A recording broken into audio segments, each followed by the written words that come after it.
पूर्णिमा व्रत कथा। राधे राधे प्रिय श्रोताओं, वैशाख मास में आने वाली पूर्णिमा को बुद्ध पूर्णिमा के नाम से जाना जाता है। मान्यता है कि इस दिन दान पुण्य करने से व्यक्ति महाफल की प्राप्ति होती है। बुद्ध पूर्णिमा व्रत की महिमा के बारे में मां यशोदा को भगवान कृष्ण ने बताया था। इस व्रत को करने से धन संपत्ति और संतान सुख की प्राप्ति होती है। पढ़िए बुद्ध पूर्णिमा व्रत की कथा विस्तार से। द्वापर युग की बात है। एक दिन यशोदा माता ने भगवान श्री कृष्ण से निवेदन किया कि वे उन्हें ऐसा व्रत बताएं जो स्त्रियों को मृत्युलोक में विधवा होने के भय से मुक्ति दिलाए और मनुष्यों की समस्त मनोकामनाएं पूर्ण करने वाला हो। इस पर श्री कृष्ण ने उन्हें बताया कि स्त्रियों को सौभाग्य और संतान सुख प्राप्त करने हेतु 32 पूर्णिमा व्रत करना चाहिए। यह व्रत भगवान शिव की कृपा प्राप्त करने वाला, अचल सौभाग्य देने वाला और जीवन के कष्टों का नाश करने वाला है। यशोदा जी ने जिज्ञासा प्रकट की कि इस व्रत को मृत्युलोक में सबसे पहले किसने किया था। तब श्री कृष्ण ने बताया कि प्राचीन काल में पृथ्वी पर कातिका नाम की एक समृद्ध नगरी थी, जहां चंद्रहास नामक राजा राज्य करता था। वहीं एक धनेश्वर नाम का ब्राह्मण अपनी सुंदर और गुणी पत्नी रूपवती के साथ निवास करता था। उनके पास धन धान्य की कोई कमी नहीं थी, परंतु वे संतानहीन थे और यही उनके जीवन का सबसे बड़ा दुख था। एक दिन एक महान योगी उस नगरी में आया और सभी घरों से भिक्षा लेने लगा, सिवाय धनेश्वर के। योगी कभी भी उनके घर से भिक्षा नहीं लेता था। एक दिन जब धनेश्वर ने ये देखा तो उसने कारण पूछा। योगी ने उत्तर दिया कि वह संतानहीन के घर का अन्न स्वीकार नहीं करता, क्योंकि ऐसे अन्न को पतित माना जाता है। ये सुनकर धनेश्वर अत्यंत दुखी हुआ और योगी से संतान प्राप्ति का उपाय पूछने लगा। योगी ने उसे देवी चंडी की उपासना का मार्ग बताया और कहा कि वह वन में जाकर व्रत एवं साधना करे। धनेश्वर ने यह बात अपनी पत्नी को बताई और वन में तप करने चला गया। 16 दिन की कठोर साधना के बाद देवी चंडी ने स्वप्न में दर्शन देकर वरदान दिया कि उसे संतान की प्राप्ति होगी, लेकिन उसकी आयु केवल 16 वर्ष होगी। यदि वे दोनों पति पत्नी 32 पूर्णिमाओं का विधिपूर्वक व्रत करें और आटे के दीपक बनाकर शिवजी का पूजन करें, तो वह संतान दीर्घायु होगा।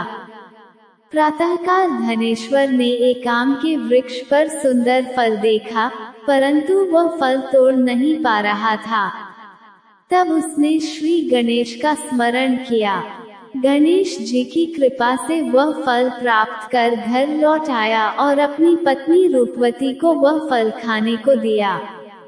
स्नान और शुद्ध आचरण के बाद फल ग्रहण करने से रूपवती गर्भवती हुई। समय पर उन्होंने एक सुंदर संतान को जन्म दिया, जिसका नाम उन्होंने देवीदास रखा। बालक चंद्रमा की तरह उज्ज्वल, बुद्धिमान और सुशील था। उसकी माता ने देवी के आदेशानुसार 32 पूर्णिमा व्रत आरंभ कर दिए। जब वह 16 वर्ष का होने लगा, तब माता पिता को उसकी आयु की चिंता सताने लगी। उन्होंने योजना बनाई कि देवीदास को काशी विद्या अध्ययन के लिए भेजा जाए। इसके लिए उन्होंने अपने भाई देवीदास के मामा को साथ भेजा और संतान को काशी भेज दिया, परंतु उन्होंने किसी को भी उसकी अल्पायु की बात नहीं बताई। एक दिन वे एक गांव में रुके, जहां एक ब्राह्मण की कन्या का विवाह होना था। कन्या ने देवीदास को देखकर उससे विवाह करने की इच्छा जताई। देवीदास ने अपनी अल्पायु की बात बताई, लेकिन कन्या ने कहा कि उसकी गति देवीदास के साथ ही बंधी है। विवाह के पश्चात देवीदास ने पत्नी को एक अंगूठी और रुमाल देकर एक पुष्प वाटिका बनाने को कहा और बताया कि जब वह मरेगा तब वाटिका के फूल मुरझा जाएंगे और जब वह जीवित होगा तो वे फिर से हरे हो जाएंगे। काशी में पढ़ाई करते समय एक रात काल प्रेरित होकर एक सर्प देवीदास को डसने आया, परंतु 32 पूर्णिमा व्रत के प्रभाव से वह सफल नहीं हो पाया। फिर स्वयं काल आया और प्राण हरने का प्रयास किया, जिससे देवीदास बेहोश होकर गिर पड़ा। तभी भगवान शिव और माता पार्वती वहां प्रकट हुए। माता ने शिवजी से प्रार्थना की कि व्रत के प्रभाव और माता के पुण्य के कारण देवीदास को जीवन दान दिया जाए। शिवजी ने उसे पुनः जीवन प्रदान किया। उधर उसकी पत्नी पुष्प वाटिका को देखती रही। जब फूल नहीं मुरझाए तो वह आश्चर्य में पड़ गई। बाद में जब वाटिका फिर से हरी भरी हो गई तो वह समझ गई कि उसका पति जीवित है। जब देवीदास काशी से वापस लौटा तो उसके ससुर भी उसे खोजने ही वाले थे। संयोगवश देवीदास अपने मामा और पत्नी के साथ वहां पहुंच गया। सभी ने उसे पहचान लिया और खुशी से उसका स्वागत किया। देवीदास अपने परिवार के साथ अपने नगर लौट गया। उसके आगमन की खबर सुनकर उसके माता पिता अत्यंत हर्षित हुए और उन्होंने भव्य उत्सव मनाया। अंत में श्री कृष्ण यशोदा माता से कहते हैं कि धनेश्वर को संतान रत्न, उसकी दीर्घायु और कुल की रक्षा केवल 32 पूर्णिमा व्रत के प्रभाव से ही संभव हो पाई। जो भी मनुष्य श्रद्धा से इस व्रत को करता है वह जन्म जन्म के पापों से मुक्त होकर सुख, समृद्धि और सौभाग्य प्राप्त करता है।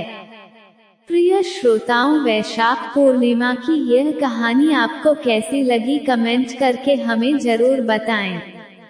अगर आपको ये कहानी पसंद आई हो तो इसे लाइक और शेयर जरूर करें। कल फिर मिलते हैं एक नई वीडियो के साथ, तब तक राधे राधे।